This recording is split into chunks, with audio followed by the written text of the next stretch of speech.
Hey everyone, welcome back to the channel. This morning I thought it was a good idea to give you a quick early spring, what are we now? Almost end of March garden tour. This is the first of 2025. I've shown you bits around our garden before, but I thought it was good to take you through just a little bit of what we've got going on to show you what you can also get started in your garden for early spring and share a bit of what we are aiming for in this garden space here this year. Now, most of the folks that find my videos are not subscribers to this channel, but I would love it if you become a subscriber. That really helps us out as I share content every week and helps other people find this content. If you find it helpful as well, would you consider subscribing, liking this video? That really helps us out. Let's get into the content. First major update is that we have our garden beds finally all kind of laid out with irrigation. We spent the last weekend and a little bit before that laying it out, and we were kind of hoping that we wouldn't have a yard full of garden, but it ended up working that way. And I love a YouTube channel called You Can't Eat the Grass because I think it's so true. You just can't eat the grass, so you may as well do something good with it, and it'll look really beautiful in the boom of the summer when everything is full of plants. We've got the rain coming in now, so this may get interrupted, but let's see how much we can get before we totally get soaked out. Alright, it's doing some good raining out there for the moment, so we'll start in here, giving you an update on these container gardens. We planted some seedlings in them about a month ago, so I'll show you their progress. And maybe I'll just share, if you're new to this channel, we're trying to grow as much food as possible with the space that we've been given, and so we're doing in-ground beds out there, which you've just seen, and then we're also doing everything in containers right here on our back patio. And I hope to show you that you can grow all kinds of vegetables in pots if that's all you've got, a little balcony to work with and you don't really have the space for in-ground beds. You can still grow your food on your patio. And I know this will depend on how much sun you get and which way your balcony is facing and all those things. Definitely worth a try still.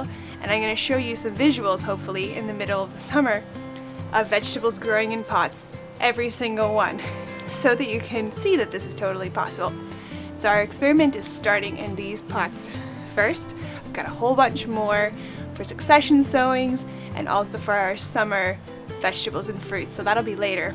But let me give you a quick update on how things are doing so far. So up here we've got 3 different kinds of kale. They're not in giant pots, but they'll be able to be little mini kales. Perfect for picking for salads or just having as is in some kind of stew, or yeah, we usually cook it up in something if we can, just to help make it easier to digest. Next to the kale I've got spinach in these other 2 pots, also showing some characteristics of their true leaves. Just one set of true leaves so far, but little tiny new leaves starting to pop out already, so growing very well here early spring.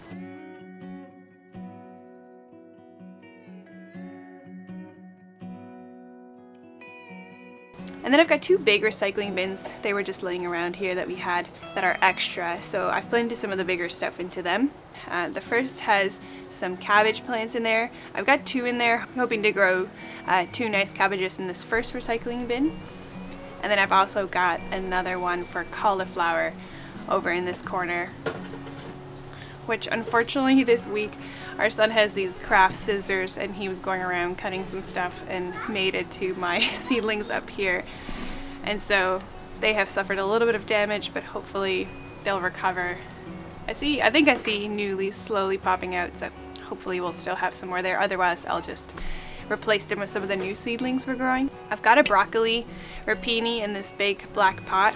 Again, lots of room for this plant to be growing, and just one tiny seedling right now looks so strange in this big pot, but it's because I know this plant will need a lot of growing room and will become giant, hopefully, very soon here. So also making good progress here early spring with some good true leaves standing up, looking healthy.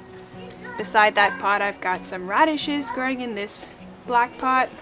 That's enough room for a radish, and there's a couple in there hopefully to fill up the diameter nicely. In this white pot I've got some turnips. They're not big turnips, they're just kind of a little bigger than a radish. So hopefully I'll be able to get 4 or 5 in the diameter of this pot. Lots of room again in the base for it to grow. In this long pot I planted a few carrots. And my idea is that it's long enough to hold a carrot And also the diameter will be able to fit, you know, 4 to 6 carrots in here. I'll kind of check the spacing and remove any extra seedlings if I feel like it'll be a little bit too crowded. And then I'm experimenting with some onions in this big pot. There's probably way too many in here, but I can pull out as we go along, or maybe use it for spring greens if I want to, but hoping to get, you know, 3, 4, 5 maybe onions in this pot. Beside that, I have some Swiss chard growing. They're not looking really great right now, kind of covered. We'll see how they progress. And the purple orac has been snipped off by a toddler, so that'll have to be replaced in this pot. And this other pot back here had a few beets planted in there, but they seem to have not taken, so I'll have to replace those in the next session that I plant things out from inside. And that's also a good way to show you not everything works out. Like those beets didn't take. The ones we planted out into the in-ground beds, they did just fine, so I'm not sure what the difference was. They didn't love this space here, so we'll have to put some new ones in there hopefully soon. And that's the progress on the balcony. Coming up, we'll have some lettuce out here pretty soon, and another round of beets and carrots and so on, so that we can also continue that succession sowing here on the patio as well, so that we can eat continuously, just like we are hoping to do with our in-ground beds, planting in succession sowings. So let me take you out there and show you what it looks like. Just before I go, I want to mention that I'm catching some rainwater in buckets, just because I hope to give these seedlings the same kind of beautiful rainwater that the other seedlings are getting out there. There's nothing like rainwater, so if you can catch some to water your gardens that are undercover, highly recommend. Okay, let's get out there. Lots of tags over on this flower garden, but not much going on yet, so we'll check back on that later in the summer. And look at these beautiful garlics. Let me give you another vantage point so you see how big they get. They almost all have some 3 or 4 good leaves, which is putting on a lot of growth here. Very exciting. Can't wait to have fresh garlic again. And we hope to have lots of it so that we can eat about a bulb every day if we wanted to, or give some away and keep some for planting again next year. Let me show you the other side of the bed, because we planted some beets and carrots over there, and they're coming up just well. It's kind of hard to see because they're so small, but you see little green strips here and there. Those are carrots. And if I zoom in here, you can see there's a beet. And there's a few more over there. It's kind of hard to see because they're so small. There will be a lot more growth over the next couple of months, and this will be apparent. Beside the garlic here, we've got some beets and carrots. Let me tend to a toddler.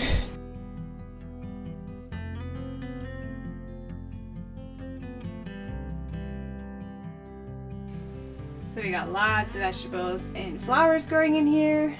Over here we have a lisiantha tray, which you won't be able to see. Their seedlings are so small, still in the original egg containers that we started early February.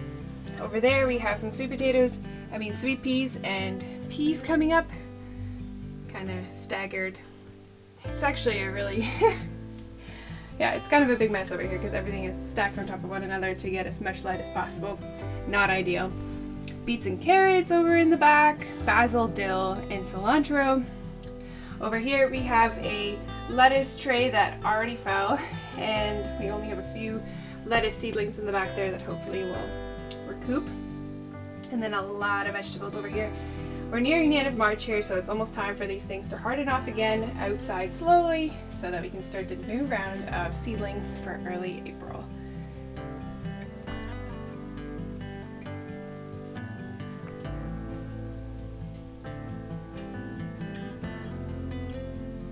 Over here we have our irrigation setup, which runs to all of these beds over here. Unfortunately, I can't share any kind of irrigation tips with you. I'm so thankful for my husband who set all that up and has the understanding of how that all works. And all we did was find a irrigation supplier close to us. And so if you've got questions and you're wondering how to set up irrigation on your patio or on in-ground beds, you can go to them, tell them what you want to do, and they should be very helpful.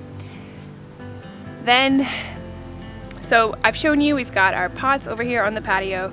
We've got a garlic bed over here that has some carrots and beets with the rhubarb planted in here as well, which I peeked into the ground and I saw the nubs are coming up, so that's exciting. And then over here we have our in-ground beds taking up the rest of the yard.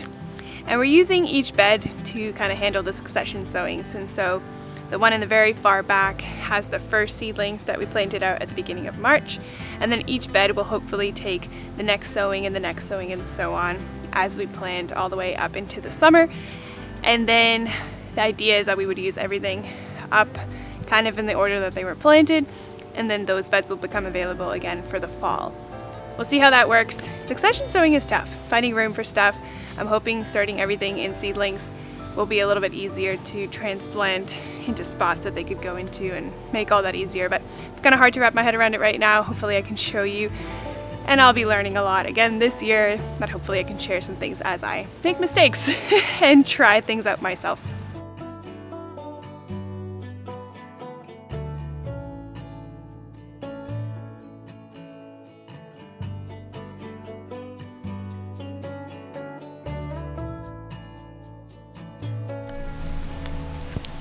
Over here, some radish plants are interplanted with the onions, so hopefully the radishes will go rather quickly, and then those little strings of green are the onions, and they'll be left over to take over the space. Over here we have 2 rows of turnips. You can see their true leaves are out and shooting some more. Hopefully they will fill up the space rather quickly. Turnips are followed by some kale and spinach plants. So what I did was I planted the kale here in the center, you can see right there. And then I've surrounded it by some spinach plants, and that's because the kale will live here much longer than the spinach plants. They'll kind of come up over here and finish quicker. By the time that kale gets really big, the spinach will be all done and the kale can take over the space. And the same is happening for the rest of my kale in the center here, surrounded by things that are faster like mustards and arugula. To see because everything is so small, but my tags are helping me out, so it's really worthwhile labeling stuff. Over here I have some cauliflower, just a small little seedling, but showing some nice true leaves and shooting some more. Followed by some cabbages. Here you can see also nice true leaves and standing up nice and tall. And we've got a whole section here of cabbages. You can see I've kind of staggered them.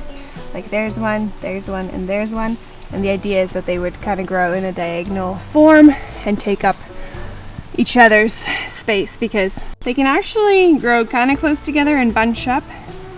But my spacing is probably a little tighter than usual, but the idea is that they would bunch up with one another and use up all the space that way. Here's some more cabbage, just a different variety. And then we've got another broccoli over here. Just a tiny little seedling, probably not doing so well. Sometimes it doesn't all work out too good, but it's giving some new true leaves, so it'll just be a little later than hoped. Here again you'll see those nice staggers of cabbage and broccoli. And then I've ended off this bed with some other onions, which here you can see they're kind of getting their footing over here. The idea I have with planting so many onions around the cabbages and cauliflower and broccoli is to keep the slugs away, hopefully. You can plant other kinds of flowers too to kind of keep them away. But just because I already have the onions, it makes sense to plant them around these crops, and hopefully the smell will deter the slugs. I still cover this bed in the evenings when it gets down to 2 degrees for us. That's a bit chilly, and just to help them kind of stay up with the temperature and a little bit warmer to help them grow a little bit faster. And so hopefully there'll be some more progress to show you in the next couple months, and you'll be able to see how they grew, because they grew pretty quickly in a month's time. Hopefully some good updates coming on these soon. Just hear the birds. I love that. They are so happy, aren't they? We should be too. Beautiful spring is coming along.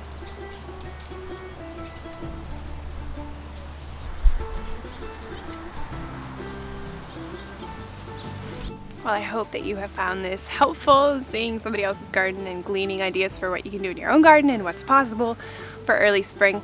If you're living in any other cooler temperatures than us, most likely in the rest of Canada or in the east side of the States, you can start your season early by covering your crops with some tarp we sometimes do in the night just when it gets cool, or some cloth just to help keep the frost off of the plants while they are learning to grow.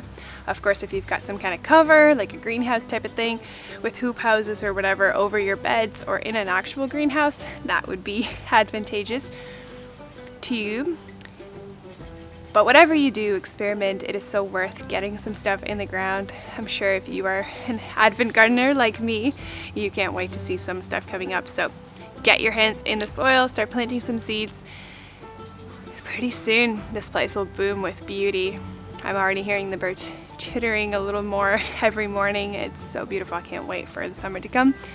But I'm also enjoying some rest still, as things are slowly picking up the pace, but still pretty restful. So enjoy the rest while we can, because pretty soon we're about to be very busy with lots of food and gardening. If you like content like this, would you consider sticking around, like this channel? It really helps us if you could do that.